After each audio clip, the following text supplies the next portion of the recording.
Bismillahirrahmanirrahim. In this video tutorial, I will show you how to apply or use HLOOKUP formula or function in Excel.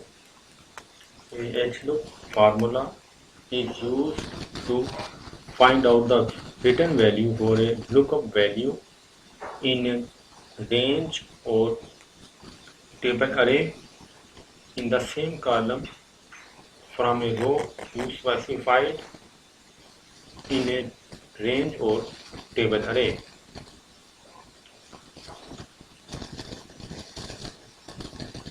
We find the values row-wise in the same column in HLOOKUP function. We have a data, here we want to compare. We have a data and here we want to make the comparison of sales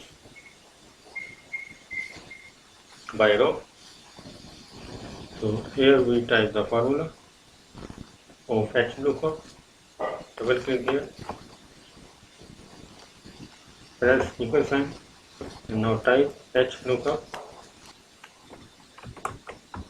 and you get double click here and you get the formula, bracket open. Now we find the lookup value, which is B1 field, comma, and table array. Select the table array from B1 to B7, the same column, comma, no index number. We want to find the 5, 6, and 1, 2, 3, 4, 5, comma, and bracket for now bracket close, and hit enter, and we get the result as 5. We gotta have 30,000 sales. So in this way we can use HLOOKUP formula to find the